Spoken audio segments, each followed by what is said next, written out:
Greetings, Otaku Faithful. Thank you for joining me again this week. Once again, it's Larry Williams, OAW Commander-in-Chief, and I'm both super excited, I'm nervous as hell, and I'm a little bit on edge right now because I'm here to bring you the first in my new weekly Sons of Anarchy reviews right here on Otaku Assemble Weekly. Just got done watching the season 4 premiere and I am so fucking pumped up for this series. The Suns are back. The Suns are back, man. Y'all don't understand. I wait around all year for September, man. September is becoming like my favorite month now because I know we're going to get new Sons of Anarchy episodes, and they showed out once again with an hour and a half season 4 premiere. It was fucking fantastic, okay? And as you can tell, I'm wearing my Sons of Anarchy apparel. Got to wear my Reaper shirt, man. Wearing the Reaper tee. But yeah, so, okay. Now, I want to get this out before I jump into the review. First and foremost, a couple of things that you guys need to keep in mind. Number one, I am doing this review based off of one viewing. I've only seen the season premiere once. Number two, I do not have a list of all the new actors and even the characters' names. I haven't gotten their names down yet. So you'll just have to bear with me with that. But with that said, let's go ahead and let's jump into the review. Now, this is season 4, episode 1, and the episode title is Out. The reason why it's called Out is because this is the episode in which Jax, Clay, Bobby, Tig, Happy, Juice, yeah, I believe the 6 of them were the ones who were incarcerated at the end of season 3. And so season 4 opens up where they get released from prison, and of course they get released from prison, and you know, first thing they got to do is they got to take care of business. What has happened with the club since the end of season 3? Okay, if you will remember in season 3, when Sam Crow went to Belfast, they made a new deal with the Irish Kings, and the deal was if they dispatched of Jimmy O'Fallon, then they would pretty much, by getting rid of Jimmy, they cut out the middleman, and this set up a new gun trafficking deal for the Suns. Well, since the Suns have been away, that deal has been booming. However, there have been complications, and this is what it's been. Okay, if you remember back in season 3, Jimmy, when he came to the States, he was under the protection of the Russians. However, Jax was able to outsmart the Russians, and the Suns were able to get Jimmy.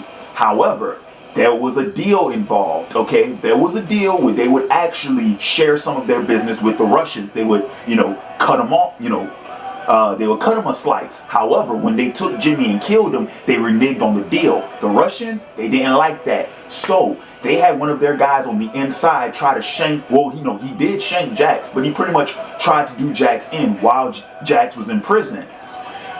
So they had to come up with another deal. They had to come up with something where Sam Crow and the Russians would be at peace. And so the new deal was that while they were incarcerated, the Suns would take a smaller piece of the pie because the Russians would be in charge of the transport of the weapons.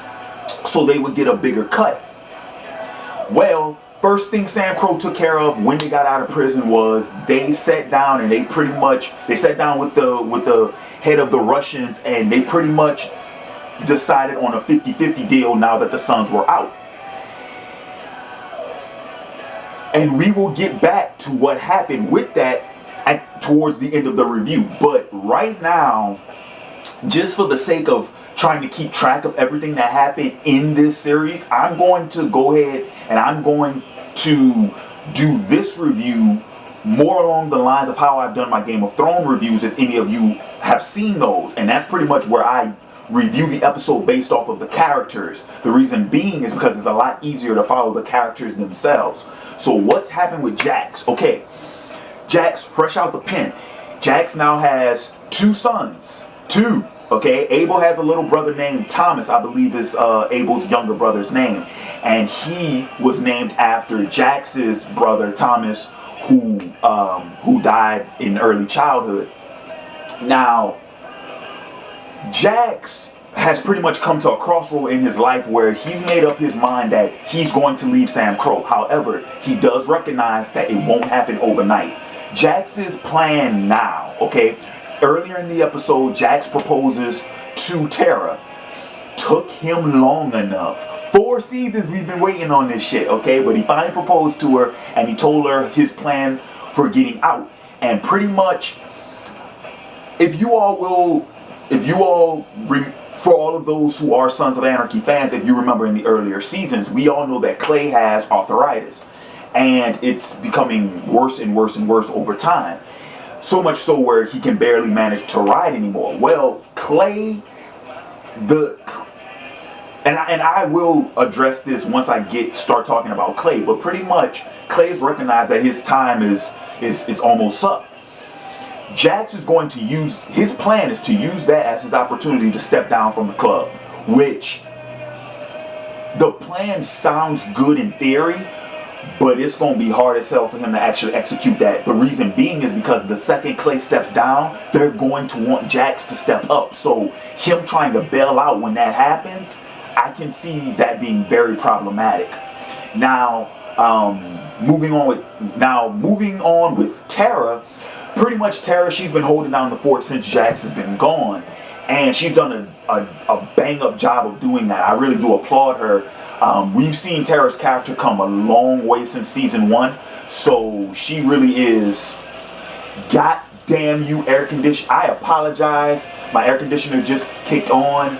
In a few minutes, I will actually, once the little motors started running, I will actually go and I'll turn it down a little bit so that you don't get as much of that in the background, because I know that this is a new HD camera. You all may notice the video quality is a lot better, but the thing with the audio quality is it picks up everything in the background, so I do apologize for that. But anyway, okay, so let's move on to Clay. Like I mentioned earlier, you know, Clay has recognized that his time left in the club is coming to an end. But here's the thing, because Clay has recognized it, Clay now is pretty much going all out, balls to the wall. He wants that money.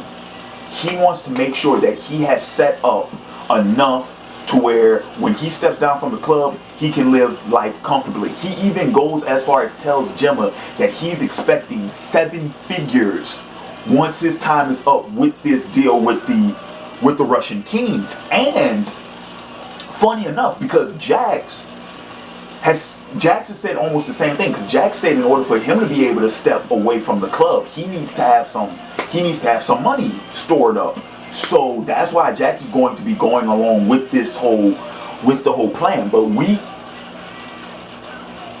you can really see in this episode where the series is going to go from here on, because Clay is, you can see it in his eyes, you can hear it in his voice.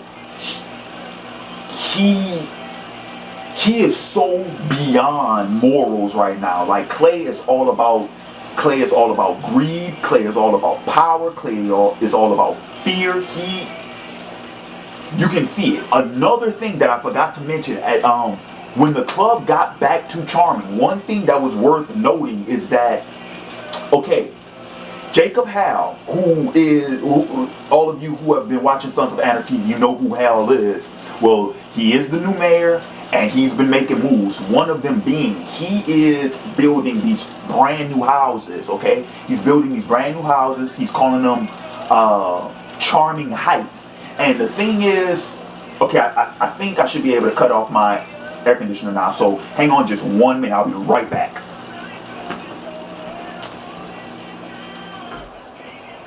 Success! Sorry about that. But okay, so Hal. Okay, now here's the thing with those houses, and I can understand Clay's viewpoint for not liking that, but Clay is doing it to the most extreme. Here's the thing with those houses, okay?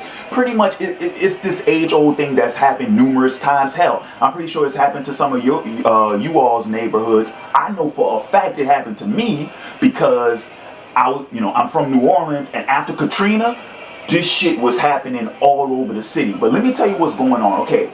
It's this concept, this idea with these big business, these businessmen, these contract companies and all that jazz, where pretty much they buy up the land, they build houses, and by doing so, that racks up the price of the property, so that, and because Charming is such a small town, it's almost as if this little subdivision, these houses that they're building, this little community inside of Charming, it is going to bring more people in. But more importantly, not only is it going to bring new people in, but it's going to bring rich people in. It's going to bring in people that hell is going to want in Charming. You see what I'm saying? That's going to change the whole that's going to change the whole social economic scene of Charming, because it's not just an influx of people, but it's an influx of rich people, okay?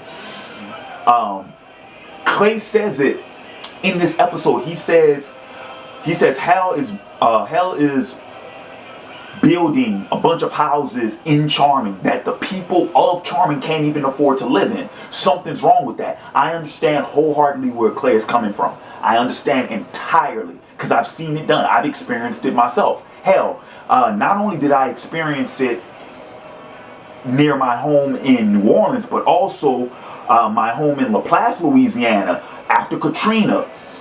Same thing, houses popping up all over the place. LaPlace went from being a small town to a small city. And before Katrina happened, my junior year in high school, before I graduated, LaPlace had went from a small town to a small city. It was crazy. So I understand where Clay is coming from. But with that said, Clay is also looking at it in the most extreme aspect. And I can see that being that, and his approaching retirement. I could see that being the two major forces driving Clay's actions probably throughout the rest of the series. So I could see that happening. Now let's go talk about Gemma, okay? Thing with Gemma is Gemma's pretty much been holding down everything since the boys have been away, and so far I think we finally got the old Gemma back. It looks like we finally got the queen bee, the top lady, back, because Gemma has been frantic in the past 2 seasons, ever since the season 2 premiere, when she was raped, and then of course the season 3 premiere when she was framed, when she was on the lam. Gemma's she's been so frantic. It's nice that she's actually back to her old self. I'm really happy about that.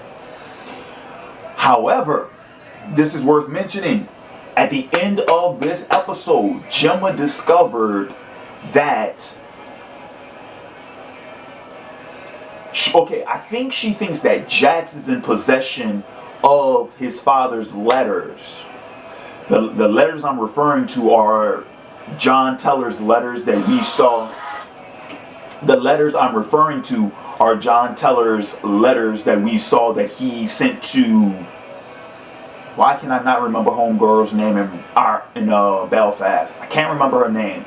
But John Teller, if you remember last season, we found out he had a second family in Belfast, and his love interest in Belfast, he sent multiple letters to. He even sent the letter telling her that he saw the potential danger in the relationship between Gemma and Clay forming, and he feared for his life.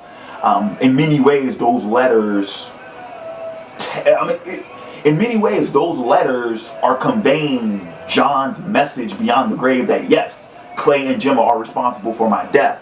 And we saw at the end of last season that Tara, she discovered those letters. She found them. The reason being is because they were placed in Jack's bag before he left Belfast, so he took them with him unknowingly back to Charming. As of the season 4 premiere, Jax still doesn't know about these letters, but Tara does. She's read them multiple times even. And one of them, well, one of the note that was attached to the letters, Gemma found. So now she suspects that Jax knows. But in the previews for the rest of the episodes later on this season, it suggests that Gemma confronts Tara about it, and this happens without Jax knowing. So, and for the most part, I have a feeling that that's what's going to happen throughout the season. Like, I think Tara will tell Jax about the letters, but I don't think that will come until, I want to say, about 3/4 into the season. For the most part, I think, like, especially the first half of the season, I think it's just going to be like this kind of like mind game between Gemma and Tara, because Tara knows and Gemma is going to try to keep her quiet. Especially, like I said, if Gemma confronts Tara and she finds out that Jax doesn't know, she's going to try to keep Tara quiet. So expect that to happen, because I can see that happening this season. Now, with that said, let's move on to another Sons character that's worth noting. Opie. My man Opie postponed his wedding, because we saw at the end of last season that he got engaged. He postponed the wedding until, his best friend Jax was out of jail. And so they had the wedding in this episode. It was a nice ceremony. Laughs, giggles, hugs. Great. And then other than that, the rest of the Sons have just been up to the same old, same old. Juice finally has a full head of hair and some facial hair. That was nice to see. And of course, I'm still pissed off that Jax cut his hair. Yes, for those of you who were wondering what my feelings toward that was, I am very pissed off that Jax cut his hair. I am amongst those who are, and I'm pretty sure there's a lot of ladies out there who are just as mad as I am. Now, I want to clear that up. The reason why I say it, because Jax has a lot of a faithful female following who they can understand where I'm coming from. But there ain't no homo shit going on here, okay? All I'm saying is, I like Jax when he had his long hair, okay? And he cut him. That's not cool. I grow my hair out. Why you had to cut yours? I'm just saying. But it's time for a change. I understand. That's part of Jax's character development. That's part of the mental thing that's going to be going on with Jax throughout the entire season. So I understand it. Now, with that said, okay, now let's go ahead and let's wrap up this episode before I get into the discussion of the new characters. Okay, this episode ends pretty much, long story short, the Sons renege on the new deal that they had just set up with the Russians earlier in this episode. They completely reneged on it, and they took out all the Russians. It was crazy. They even had Otto back in the pen take out the guy who tried to take out Jax. It was crazy. It was like, honestly, whenever the Sons move and they kill a bunch of people at once, I always have to go back to Godfather Part 1 and 2. When Michael orders the death of the heads of the 5 families, and then all the people who oppose him in the second movie, because that's how it happens. It all happens at once. It happens so swiftly. It's planned out with such a precision. It's crazy. Okay. Okay. I think I'm at 20 minutes now. So with like the last 5 minutes, I want to go ahead and I want to talk about the new characters, because we have a few new characters, and I can see us getting many more as the season goes along. 2 characters that are worth mentioning. 2 new characters. 2 that I am really enjoying, to believe it or not. First off, I do not know the character's name yet. I believe his first name is Theodore, because they called him Teddy. So for the sake of this review, we'll just call him Teddy. But Teddy is the new sheriff. Apparently, Charming PD is now under a new, they're under a new jurisdiction. They're under a new department. Excuse me. They're under a new sheriff's department. And so Teddy is the new sheriff. Now, here's something that surprised me, because nothing racial about this, but what I'm saying is, I expected them to, when we would get a new sheriff, I expected it to be a white guy, because a Caucasian dude. That's just what I expect. But no, it's a brother. It's an African American. The sheriff of the police sheriff of Charming. That shocked the shit out of me. And I've seen this actor multiple times before. Like I've seen him on, he's on the Soul Food television series. He did a couple of episodes on Supernatural. Like I know this actor. He's a good actor. So I like his character so far. I like Teddy. He's a, straight by the book, no bullshit type of dude. He spent what they say 10 years of his career dealing with the street gangs in Oakland, so he knows how to deal with gang mentality. I like Teddy. Teddy's cool. Teddy's alright. But the second cat that's worth mentioning is the new assistant U.S. attorney. Now, I don't know this actor's name either, but I'll tell you who it is. For any of you all who've seen The Blind Side, he played Coach Cotton, Michael's high school coach in The Blind Side. That's who the actor is. And he looks cool. Like he grew his hair out. He got like a beard, kind of looks like, well, the Caucasian Jesus. I don't know which Jesus you pray to or you depict. I'm saying, the stereotypical Caucasian Jesus. He kind of looks like the Caucasian Jesus. Okay?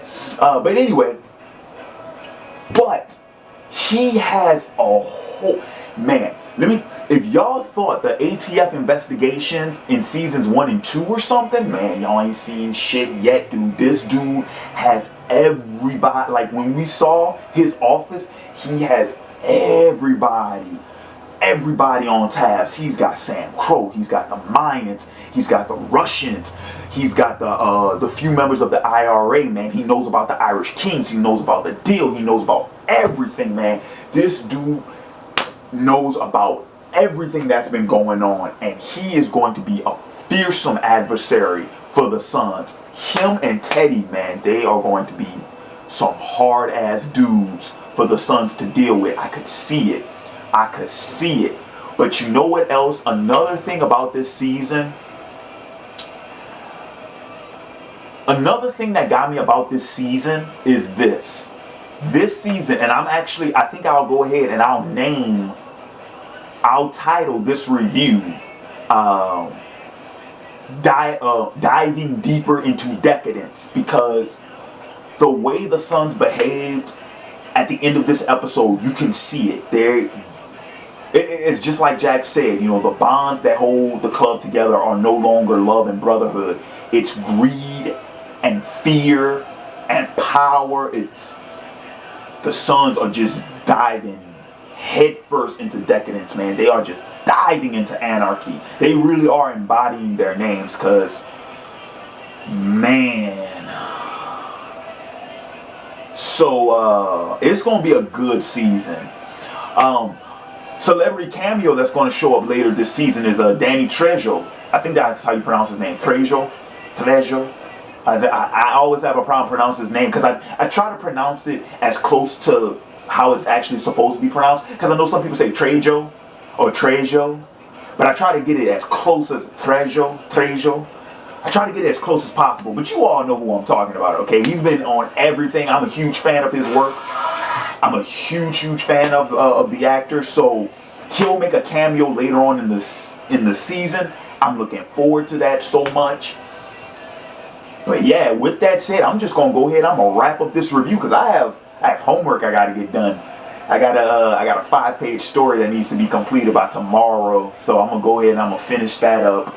But with that said, I want to thank you all for joining me this week. Quick notes: what else can you expect from me this week? But what else can you expect from me for the fall 2011 season? Okay, my fall 2011 schedule is as follows: Sons of Anarchy weekly reviews, Thundercats weekly reviews. Starting September 25th, I will begin my Boardwalk Empire Season 2 weekly reviews.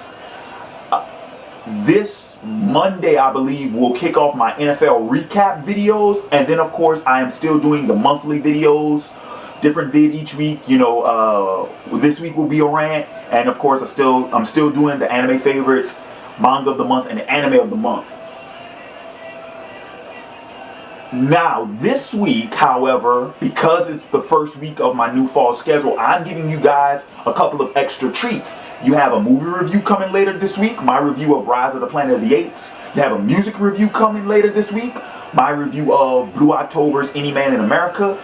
And you also have my first video game review, where I will be doing not only a review, but a compare and contrast of NCAA and Madden 2012. That's coming later this week. And then, of course, my rant, my problems with new YouTubers, that's coming later this week as well.